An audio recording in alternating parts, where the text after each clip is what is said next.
हाल ही में राजस्थान की भजनलाल सरकार ने पूर्ववर्ती गहलोत सरकार के दौरान चुनाव से पूर्व गठित 50 नए जिलों की समीक्षा के निर्देश दे दिए हैं। माना जा रहा है कि इनमें से दूदू, खेरतल, गंगापुर सिटी, अनूपगढ़, साचोर, कोटपुतली, सलुम्बर, नीमका थाना, केकड़ी, फलोदी को फिर से पूर्व के जिलों में शामिल किया जा सकता है। इसका कारण यह है कि दूदू, खेरतल और गंगापुर सिटी जैसे जिलों में वृत्ताधिकारी के जितने ही थाने शामिल है। निर्धारित भौगोलिक क्षेत्र भी कम है, आबादी भी कम है। ऐसा ही कुछ मामला गंगापुर सिटी, अनूपगढ़ और सांचौर के लिए भी कहा जा रहा है। कोटपुतली, सलुम्बर, नीमका थाना, केकड़ी और फलोदी के लिए भी कहा जा रहा है। इसके अलावा सरदार शहर, किशनगढ़, सांबर, फुलेरा और निम्बाड़ा को नए जिले के तौर पर भी शामिल किया जा सकता है। सरकार इन 50 जिलों की समीक्षा के साथ ही आने वाले समय में 5 बड़े फैसले कर सकती है। इन फैसलों में सबसे बड़ी बात है कि अभी हाल ही में भजनलाल ने राजस्थान में महिलाओं की 50% आरक्षण की घोषणा की है। मुख्यमंत्री भजनलाल ने आने वाले दिनों में तृतीय श्रेणी शिक्षक भर्ती में महिलाओं को 50% आरक्षण देने की घोषणा की है। इस घोषणा को प्रायोगिक तौर पर शामिल किया गया है, जिससे आने वाले दिनों में इसे अन्य क्षेत्रों में भी लागू किया जा सके। कुछ लोगों का कहना है कि मुख्यमंत्री का ये फैसला यदि सफल होता है तो आने वाले पंचायत और नगर निकाय चुनाव में भी सरकार महिलाओं को 50% आरक्षण देने की बात कह सकती है और इसको लागू कर सकती है।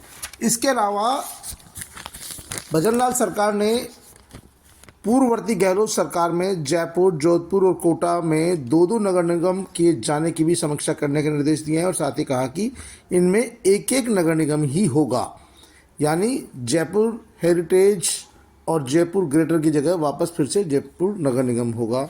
इसी तरह कोटा और जोधपुर में भी होगा, क्योंकि इसकी समीक्षा के निर्देश दे दिए हैं। ये फैसला बदला जाना है। इसके अलावा अलवर, पाली, बांसवाड़ा, सिक्कर, नागौर, श्रीगंगानगर को सरकार नगर निगम बना सकती है। यहाँ पर नगर पालिकाएँ संचालित है। आपको पता होगा कि जयपुर, कोटा और जोधपुर में 2 नगर निगम करने से हुआ यह है कि यहाँ पर एक नगर निगम पर भाजपा और कांग्रेस का कब्जा हो गया, वरना जोधपुर, जयपुर और कोटा में अधिकांश समय मेयर भाजपा के ही चुने गए जाते थे। लेकिन जब 2 किए गए तो एक में कांग्रेस और एक में बीजेपी के मेयर चुने गए। अब राजस्थान सरकार ने यह फैसला बदलने का निर्णय किया है।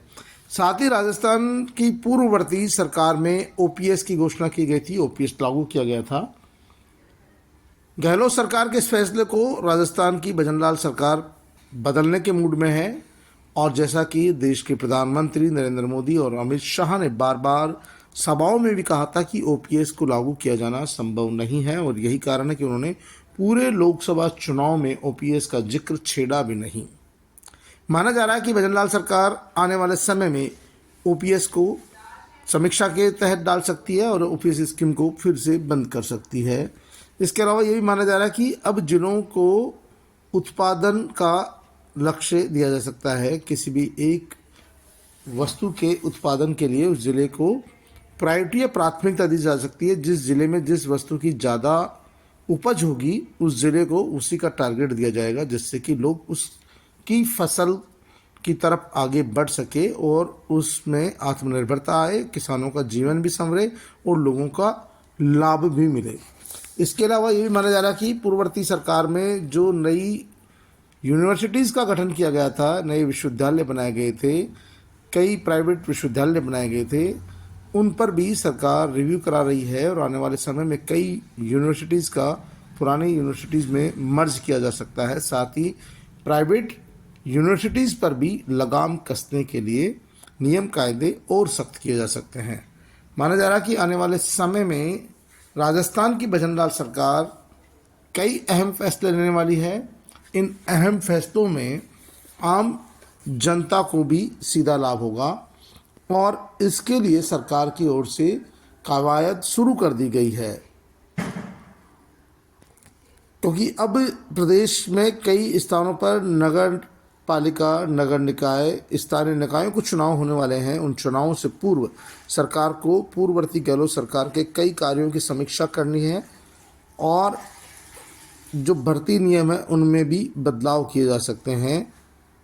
भजनलाल सरकार का एक और बड़ा अहम फैसला हो सकता है कि जिन विधानसभा क्षेत्रों में भारतीय जनता पार्टी लगातार चुनाव हार रही है, जैसे जयपुर के किशनपोल, आदर्श नगर, हवा महल, इसी तरह नागौर, पोखरण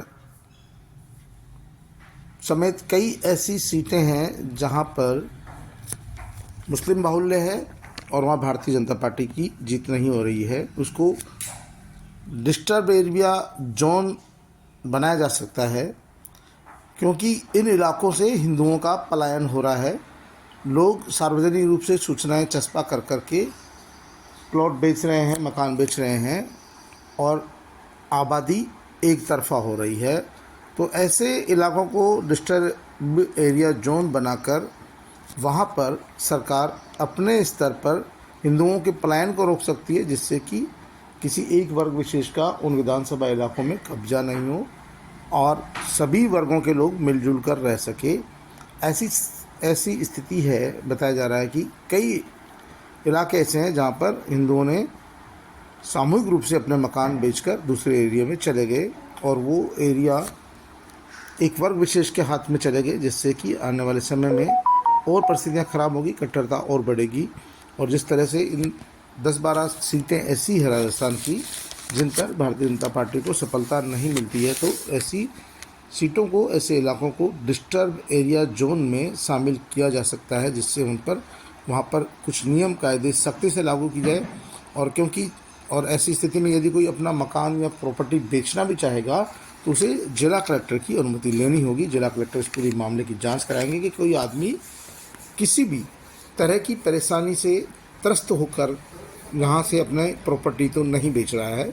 यदि कोई हिंदू बहुल इलाके में हर मुस्लिम है और वो अगर अपनी प्रॉपर्टी बेचकर जा रहा है तो उससे भी अनुमति लेनी पड़ेगी, और कोई हिंदू मुस्लिम बहुल इलाके से अपनी प्रॉपर्टी बेचकर जा रहा है तो उससे भी जिला कलेक्टर को अनुमति चिट्ठी देनी पड़ेगी और अनुमति लेनी पड़ेगी। भाजपा सरकार कुछ जिलों में उत्पादन तय कर सकती है, यानी जिलों को उनके उत्पाद के आधार पर निर्धारित कर सकती है, जिससे कि क्योंकि जिस ज़िले में जिस फसल की पैदावार ज़्यादा होती है उस ज़िले को उसके लिए फिक्स करने से ये होगा कि उस ज़िले में उस फसल का उत्पादन ज़्यादा होगा, वहाँ के किसानों का इसका लाभ मिलेगा और सरकार को भी इसका लाभ मिलेगा। भजनलाल सरकार के कुछ कड़े फैसले होने से विपक्ष को जहां सरकार पर हल्ला बोलने का मौका मिलेगा, वहीं सरकार को भी अपने कार्यों में सुधार करने का अवसर मिलेगा और जिन घोषणाओं का, योजनाओं का सरकार पर उल्टा असर हो रहा है उन्हें सरकार फिर से दुरुस्त कर सकेगी, रिव्यू कर सकेगी, समीक्षा कर सकेगी। और जिन योजनाओं की घोषणा भाजपा ने चुनावों के दौरान की गई थी, जिन को अपने चुनावी घोषणा पत्र में शामिल किया गया था, संकल्प पत्र में शामिल किया गया था, उनको भी सरकार लागू करेगी और इसका लाभ आने वाले समय में प्रदेश की जनता को मिलेगा। सरकार अभी फ़िलहाल 5 बड़े अहम फैसले करने वाली है, जिसमें महिला आरक्षण, 50% महिलाओं को तृतीय श्रेणी शिक्षक भर्ती में, OPS योजनाओं को बंद करना, 50 जिलों की समीक्षा करना, साथ ही डिस्टर्ब एरिया जोन बनाना और फसलों के लिए जिलों का उत्पादन तय करना समेत कई अहम फैसले हैं जिनके निर्णय सरकार करने जा रही है और जिससे आने वाले समय में प्रदेश पर क्या प्रभाव पड़ेगा ये वक्त बताएगा। लेकिन फ़िलहाल तो लोगों को इंतज़ार है कि क्या सरकार अपनी बात पर अडिग रहती है, अपने फैसलों पर कायम रहती है।